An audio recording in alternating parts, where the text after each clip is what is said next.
कि मैं राय देने मैं इस चीज़ पे कुछ कहना नहीं चाहूँगा।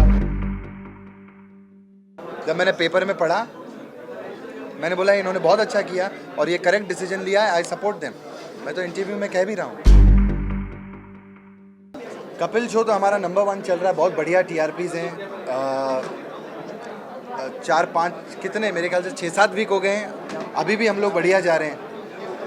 जैसे मैंने अभी कपिल के बारे में कहा था एक पेपर में कि मैं is such a hard working guy, because इतने सालों के बाद आई बीन मीटिंग हिम, हम साथ में काम कर रहे हैं।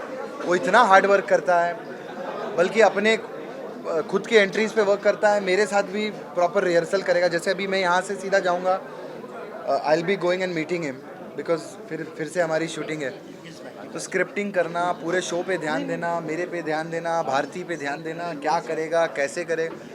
तो आई थिंक ये हार्ड वर्क जो है इसीलिए पे किया। आप देखेंगे एक एपिसोड में भी मैंने स्टेज पे बोल दिया कपिल के लिए, और मैंने पेपर में भी कहा कि मैं बटरिंग नहीं कर रहा हूँ क्योंकि मैं शो कर रहा हूँ, इसीलिए नहीं कह रहा हूँ।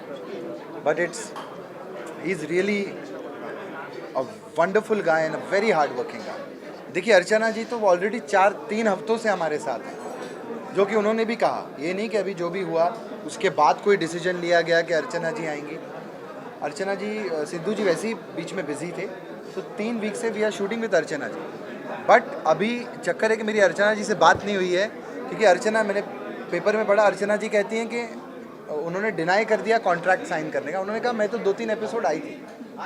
तो ऐसा कुछ नहीं कि अर्चना जी रिप्लेस कर रही हैं किसी को, या फिर अब see it's ultimately channel decision, Sony क्या डिसीजन लेता है अभी। उनकी वेबसाइट पे ये था कि वेलकम टू अर्चना जी, तो इससे लोगों की और वो चीज़ें बनी कि शायद उन्होंने परमानेंटली ज्वाइन किया। देखिए वो तो चैनल डिसीजन है। एज एन आर्टिस्ट तो मुझे अभी एग्जैक्टली पता चलेगा जब मैं अर्चना जी से कल मिलूंगा, कपिल से मिलूंगा, कि एग्जैक्टली क्या हो रहा है। आपकी क्या राय है जो सिद्धू जी ने कहा उसके बारे में? देखिए मैं राय देने मैं इस चीज़ पे कुछ कहना नहीं चाहूँगा। मैं सिर्फ इतना कहूँगा कि जैसे कि मैंने बताया कि आते आते मुझे भी बहुत बुरा लग रहा था, बहुत अजीब लग रहा था कि कैसे करेंगे ये करेंगे। अब इधर उधर जाने से अच्छा है कि हम क्या कर सकते हैं किसी के लिए। तो अब आप पूछेंगे मुझसे कि आप कर क्या रहे हैं, तो मैं देहरादून के एक मेजर थे जिनकी डेथ हुई थी, तो मैंने अपने फैमिली को भी कांटेक्ट किया, फ्रेंड्स को कांटेक्ट किया कि तुम लोग जाओ, कुछ क्या कर सकते हो उनके लिए, फैमिली के लिए। मैं खड़ा हूँ, मैं आऊँगा। What I can do for people I am ready to do. See prayers तो सब करते रहेंगे, लेकिन घर बैठ के प्रेयर्स के साथ साथ आप फिजिकली क्या कर सकते हैं किसी के लिए, और क्या स्टेप उठा सकते हैं, किस चीज़ में शामिल हो सकते हैं। जैसे अभी अशोक पंडित और हरभजन पाजी और जितने लोग थे,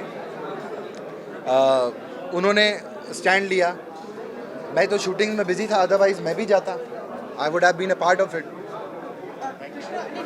कपिल जी अभी चंडीगढ़ में थे, उन्होंने बोला कि हम लोग मुद्दे से भटक रहे हैं, जहां सिद्धू जी के लेकर सारी जो बातें चल रही थी, तो उन्होंने बोला कि जो मेन मुद्दा है हम उससे भटक रहे हैं और उनको टारगेट कर रहे हैं। क्या आप भी ऐसा सोचते हैं? देखिए मैं ना अभी कपिल को मिलूँगा थोड़े ही 2 घंटे में, I think he will be here.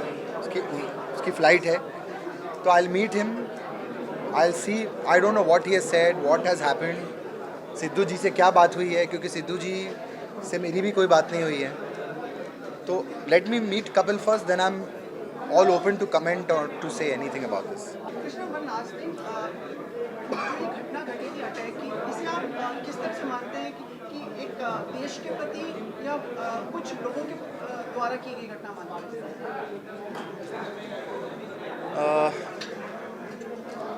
देखिए मैंने सुमित को इसलिए कहा कि I don't want to say anything about this, I want to do.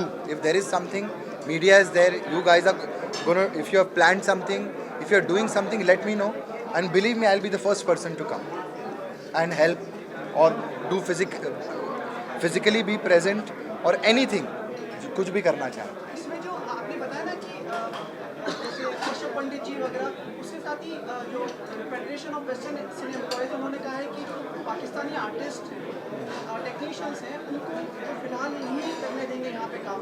क्या आप उसके साथ में? बिल्कुल, definitely I am with them. जब मैंने पेपर में पढ़ा मैंने बोला इन्होंने बहुत अच्छा किया और ये करेक्ट डिसीजन लिया है, आई सपोर्ट देम। मैं तो इंटरव्यू में कह भी रहा हूँ कि they have taken a right decision and I am with them.